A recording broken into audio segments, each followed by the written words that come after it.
네, 안녕하십니까. 오늘은 6월 2일 일요일 지극히 거룩하신 그리스도의 성체성혈 대축일입니다. 성체성혈 대축일 오늘 일독서는 탈출기 24장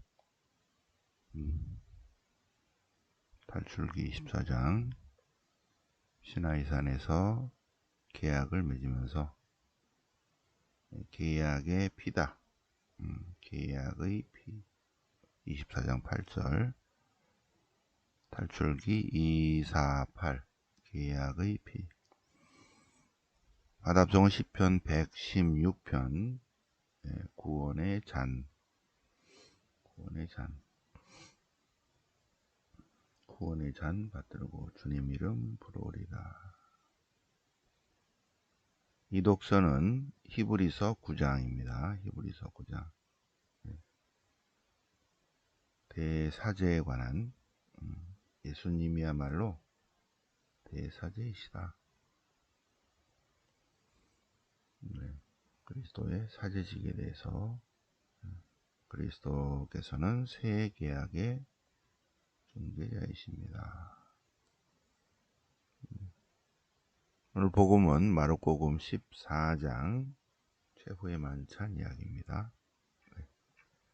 자, 그러면 성경 본문 보시겠습니다. 일독서는 탈출기 24장인데 19장부터 보겠습니다. 탈출기 19장 이스라엘 자손이 이집트 땅에서 나온 지 3개월쯤 지나서 이집트 땅에서 나온 지 그들은 시나이 광야에 이르렀다. 주님께서 모세에게 나타나셔서 내 백성을 일로 데리고 오라. 그래서 그쪽으로 지금 데려간 거예요. 주님께서 나타나신 그곳으로 백성들을 그곳으로 시나이 광야에 이르러서 이제 계약을 맺자. 다 주님께서 말씀하신 당신 백성을 데리고 왔습니다. 그래서 주님께서 이제 너희가 내 말을 듣고 내 계약을 지키면 너희는 민족들 가운데서 주님의 백성이 될 것이다. 그러면 주님의 백성은 사제들의 나라가 되고 거룩한 민족이 될 것이다. 그렇게 들려주니까 주님께서 이루신 모든 것을 행하겠습니다. 그래서 계약 맺을 준비를 하는데 셋째 날을 준비합니다. 셋째 날이 뭐냐? 3. 셋째 날은 주님이 나타나시는 날입니다. 셋째 날 아침에 3. 하나님께서 시나이산에 나타나십니다. 그때 시나이산은 온통 연기가 자욱하고 주님께서 불 속에서 그 위로 내려오셨다. 그러시면서 말씀하시는 거예요. 탈출기 20장 십계명입니다. 탈출기 20장 19장에 이제 셋째 날 준비하라. 그러고 나타나셔서 10계명을 주십니다. 먼저 하느님에 관한 정의가 있습니다. 나는 너희를 이집트 땅 종살이 노예살이 하던 집에서 이끌어낸 출애굽의 하느님이다. 그러니 첫 번째 계명 1계명 다른 신을 섬겨서는 안 된다. 두 번째 하느님의 이름을 함부로 불러서는 안 된다. 세 번째 안식일을 거룩하게 지켜라. 네 번째 부모를 공경하라. 다섯 번째 살인하지 말라. 여섯 번째 간음하지 말라. 일곱 번째 도둑질하지 말라. 여덟 번째 거짓 증언을 하지 말라. 아홉 번째 열 번째 이웃의 집을 탐내지 마라. 탐내지 마라. 아홉 번째, 번째는 이웃의 집, 이웃의 아내, 남종, 여종, 소, 나귀, 이웃의 소유를 탐내서는 안 된다. 네. 그리고 20장 이제 10계명이 끝난 다음에 계약 법전이 나옵니다. 계약 법전. 계약 법전은 20장 22절부터 20, 21, 22, 23 이렇게 나와요. 계약 법전. 자, 그러면 이러면서 우리가 복습을 한번 해야 됩니다. 복습. 자, 구경의 구절을 보면 네. 예, 십계명이 하나 있고요. 십계명이 있고 그 다음에 계약 법전이 원래 따로따로 존재해 있습니다. 따로따로. 솔로몬 이후에 아마 부분적으로 편집되었을 것으로 추정하고 최종적으로 유배 이후에 완성됐을 것입니다. 그래서 신명기 법전은 마이너스 750년경에 북부 예언자 전통을 이어받은 아버지들이 편집했다고 그랬죠. 십계명 법전은. 네, 그거보다 먼저 십계명 법전과 계약 법전이 유다 쪽에서 다윗 솔로몬 시대 때 부분적으로 십계명 법전의 초본, 계약 법전의 초본이 편집되었고 최종적으로 유배 이후에 완성되었을 것으로 추정합니다. 그 계약 법전이 538년 이후에 요 탈출기 안으로 들어가는 거예요. 탈출기 안으로 여기에. 그래서 20, 21, 22, 23 요 사이에 자리를 잡는다. 그 앞에는 십계명 법전이 자리 잡는다. 그래서 최종적으로 마이너스 400년에 완성되는데 바로 그 내용이 이 안에 있다. 계약 법전입니다. 계약 법전. 계약 법전은 따로 한 덩어리가 나와 있는 거예요. 자, 그런데 계약 법전에는 제단에 관한 법, 종에 관한 법, 폭력에 관한 법, 상해에 관한 법, 여러분 쭉 숙제했었죠, 그죠? 아직도 숙제 안 한 사람 있을까요? 절도에 관한 법, 계약 법전입니다. 손해배상법, 법이에요 다.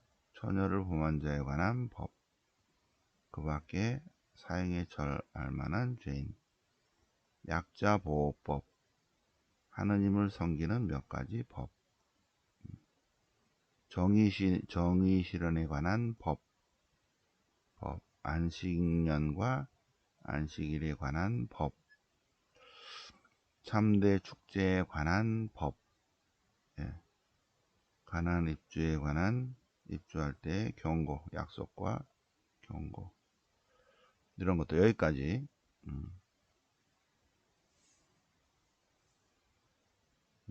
가나안 땅에 들어가기 전에 이러한 법을 주셨다. 여기까지입니다. 법을.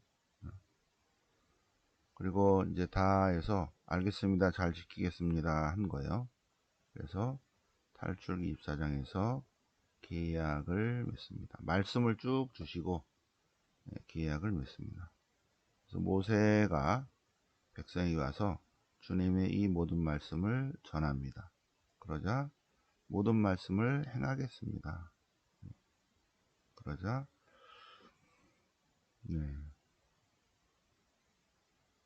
이제 번제물을 올리고 소를 잡아서 친교 제물을 바치겠습니다.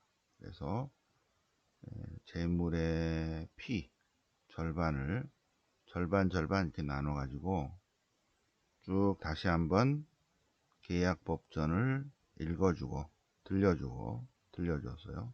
그러자 백성들이 행하겠습니다. 그러자 모세는 피를 가져다가 백성에게 뿌립니다. 먼저 제단에 먼저 뿌렸어요. 그죠? 제단에 하나님을 상징하는 제단에 먼저 뿌리고 그 다음에 나머지 절반을 백성에게 뿌리면서 이는 주님께서 이 모든 말씀 주님의 모든 말씀대로 너희와 맺으신 계약의 피다. 계약의 피. 탈출기 24장 8절 2, 4, 8 계약의 피가 나옵니다. 계약의 피.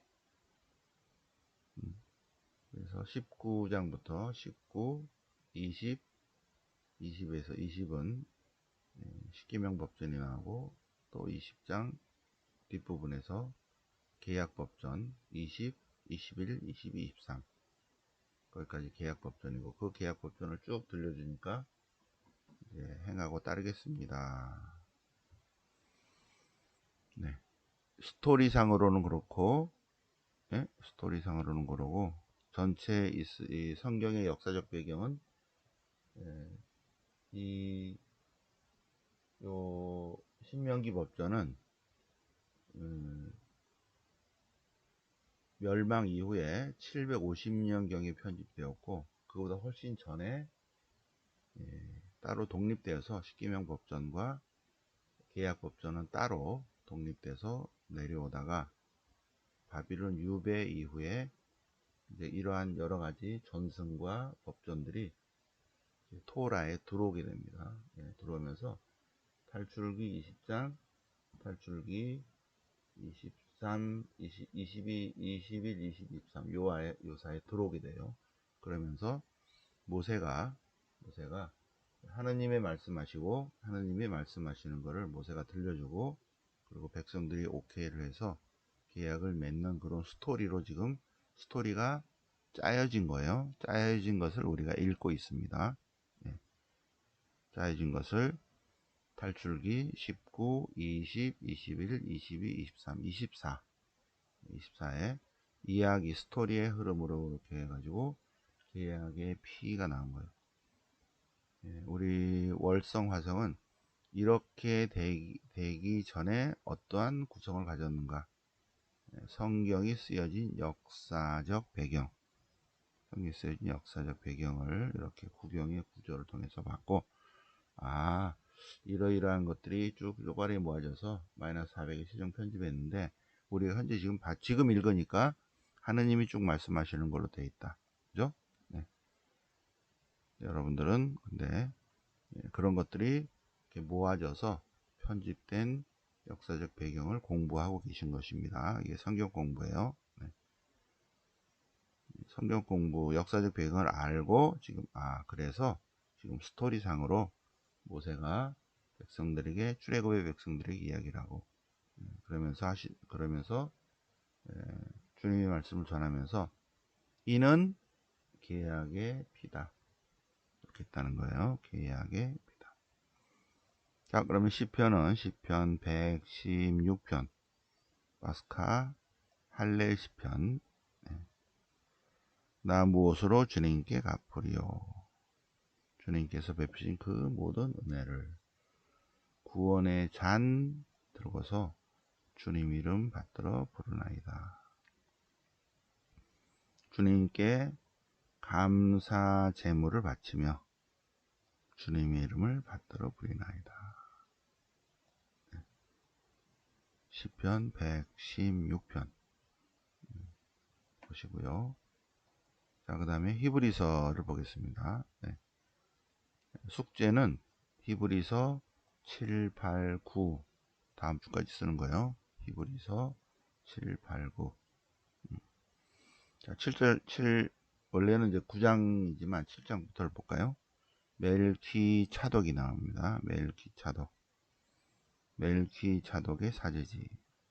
멜키 차독은 살렘의 임금이며 지극히 높으신 하느님의 사제다. 멜키 차독은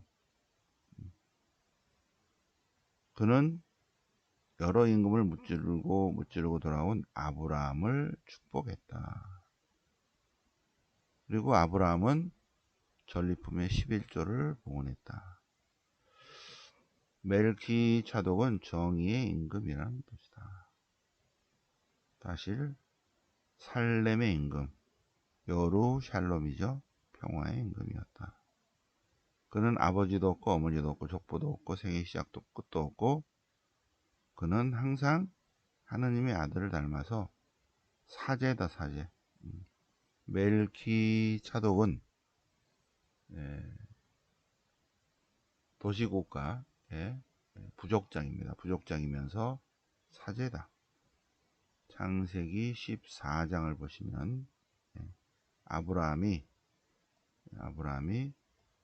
조카 롯이 붙들려 갔다는 것을 알고 군대를 끌고 가서 전쟁을 했어요. 이기고 돌아옵니다. 이기고 돌아오자 소돔 임금이 마중 나왔고 살렘 임금도 마중 나왔어요. 그 살렘 임금은 근데 멜키 차독이다. 축복해 주려고 나왔는데 빵과 포도주를 가지고 왔다는 거예요. 그는 지극히 높으신 하느님의 사제였다. 멜키 차독은 아브라함을 축복했다. 아브라함은 전리품의 11조를 바쳤다는 내용이 창세기 14장 17, 18, 19, 20. 자, 숙제할 때 히브리서 7장 할 때 14장 여기다 요 밑에다 씁니다. 인용해서 쓰시겠습니다. 자, 선조 아브라함은 전리품에서 10분의 1을 멜키 차독에게 봉헌했다. 멜키 차독과 같은 사제. 예수님은 유다 지파이기 때문에 레위 지파가 아니어서 사제가 될 수가 없죠, 그죠? 그런데 멜키 차독과 닮은 사제라면, 하느님이 지명한 사제라면 괜찮다. 멜키 차독은 율법이나 혈육에 따라서 사제가 된 것이 아니라 하느님이 노민하셔 지명해서 사제가 되셨다.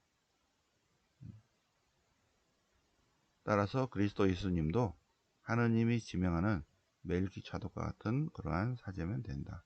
그런데 성경의 시편에 그렇게 되어 있다는 거죠. 주님께서 사제로 임명하셨다. 그런데 그리스도 예수님은 영원하심 그 자체이기 때문에 영원한 사제직을 지니고 계신다.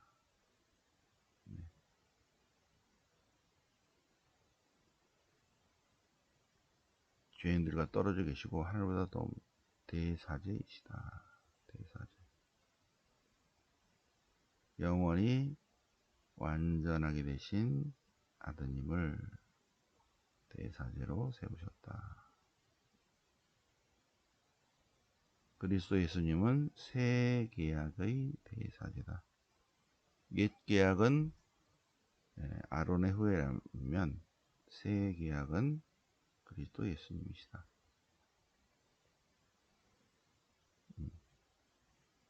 대사제는 예물과 제물을 바치도록 임명된 사람인데, 그런데 그리스도께서는 구약의 사제보다 또 훌륭한 직무를 맡으셨고, 더 나은 계약, 새 계약의 중재자이시다. 예레미야서 31장 31절, 이제 월요일날 공부하겠습니다. 31장 31절. 그날이 오면 주님께서 새로운 하나님 백성 공동체와 새 계약을 맺으리라. 새 계약은 돌에 새긴 그런 계약이 아니다. 구약과 다르다. 어디에다 새긴다? 마음에다, 생각에다가 주님의 법을 넣어주고, 생각에 주님의 법을 넣어주고 마음에 그 법을 새겨주리라. 그러면 주님은 그들의 주님이 되고 그들은 주님의 백성이 되리라. 주님을 알아라 하고 안 가르쳐도 된다. 왜? 모두 다 주님을 알아차림, 알게 될 것이다. 그래서 새 계약을 말씀하셨다. 새 계약. 자, 옛 계약의 제사가 있었고 이제 새 계약의 제사가 있습니다. 그리스도 예수님께서는 새 계약의 대사제로 오셨다. 짐승의 피가 아닌 당신 피를 가지고 단 한 번 성소로 들어가셔서 영원한 해방을 얻으셨다.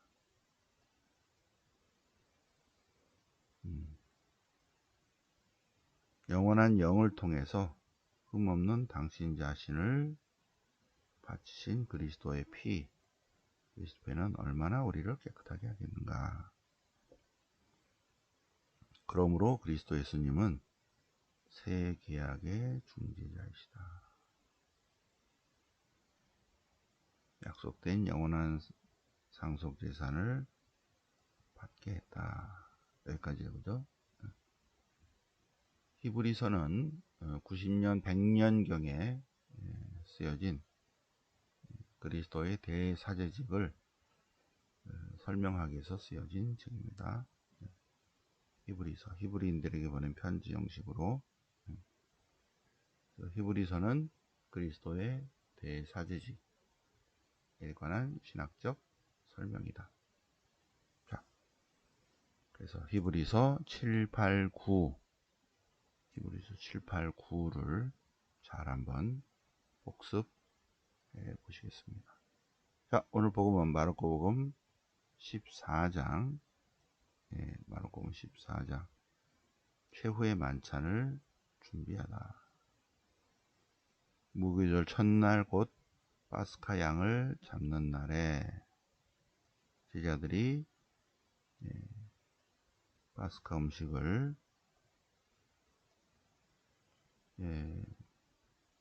스승님께서 잡수실 파스카 음식을 어디에다 차리면 좋겠습니까? 그러자 예수님께서 성 안으로 바로 가면 물동이를 메고 가는 남자를 만날 텐데 그 사람을 따라가서 그 집 주인하고 얘기해라. 그러면 이미 준비된 방을 보여줄 것이다. 거기다 차려라. 그래서 그들이 도성 안으로 가서 보니 진짜로 물동이를 메고 간 사람이 있어서 쫓아가 보니까 요한 마르코 엄마 집이었다. 그래서 요한 마르코 어머니에게 주님께서 제 아들과 함께 음식을 먹을 방이 어디 있는가 하고 주님이 모르십니다. 그러면 2층 방을 보여준다는 거죠. 그래서 거기다가 준비를 했습니다. 그래서 저녁이 돼서 주님께서 제 아들과 함께 그곳으로 가셔서 그러면서 이제 최후의 만찬 때 빵을 들고 감사와 찬미를 드리신 다음에 이는 내 몸이다. 잔을 들고 감사를 드리신 다음에 이는 내 계약의 피다. 자, 여기서 마테오하고 마르코 복음에서는 계약의 피가 나오고 최후의 만찬 스토리에서 마테오가 마르코는 계약의 피, 고린토 일서와 그다음에 루카 복음에서는 새 계약이 나옵니다. 고린토일서는 11, 13, 15가 중요하다고 그랬죠. 고린토일서 11장에 새로운 계약. 루카 복음도 새로운 계약의 피가 아니라 새로운 계약. 이렇게 최후의 만찬을 드신 다음에 올리브산으로 갔습니다. 올리브산 겟세만이라는 곳으로 갔어요. 그래서 제자들에게 좀 깨어 있어라. 그리고 12제자 중에 수제자, 빼어날 베드로와 야고보와 요한을 데리고 같이 좀 기도하자. 깨어 기도하자. 그러시면서 겟세마니 기도를 하십니다. 제가 원하는 대로 하지 마시고 아버지께서 원하는 것을 하십시오. 제자들에게 주신 말씀은 유혹에 빠지지 않도록 깨어 기도하라. 1시간이라도 기도하라. 아직도 자고 있느냐? 아직도 지금 5시 27분인데 아직도 자고 있는 사람 있어요? 일어나서 새벽반 공부해야 되는데. 자, 오늘 그래서 오늘 6월 2일 성체성일 대축일을 맞아서 탈출기, 히브리서, 그리고 마르코복음, 그리스도의 성체와 성혈에 대한 독서와 복음을 같이 묵상해 보셨습니다. 숙제는 히브리서 7, 8, 9 다음 주까지 해오시고요. 자, 오늘은 6월 2일. 내일은 이번 주 월화수목금토의 연중주간 독서를 하겠습니다. 연중주간 독서와 복음을 쭉 묵상하고, 오늘이 성체성일 대축일이면 금요일은 예수성심 대축일, 토요일은 성모성심 기념일입니다. 자, 그리고 우리는 6월 6일 예언서 특강이 있습니다. 유배후 예언서, 오바댜, 예레미야, 제2, 제3 이사야, 하가이, 스가랴, 말라키, 요엘, 요렇게 여기 있죠. 여기는 그거구나. 7월은 7월 4일에 지혜문학, 이스라엘의 지혜문학 특강이 있습니다. 자, 6월 6일 예언서는 유배후 예언서, 오바댜, 에제키엘, 제2 이사야, 제3 이사야, 하가이, 스가랴, 말라키, 요엘 중에서 제일 중요한 부분, 특히 에제키엘과 제2 이사야, 특히 이렇게 중요하게 성경 본문을 미리 읽고 묵상하는 그러한 은혜로운 피정 시간입니다. 특강 시간입니다. 무료니까 많이 오시기 바랍니다. 자, 오늘 그리스도의 성체성일 대축일을 맞아서 같이 성경 묵상해 보셨습니다. 네, 영광이 성부와 성자와 성령께 처음과 지지장선 영원히 아멘. 성부와 성자와 성령 이름으로 아멘.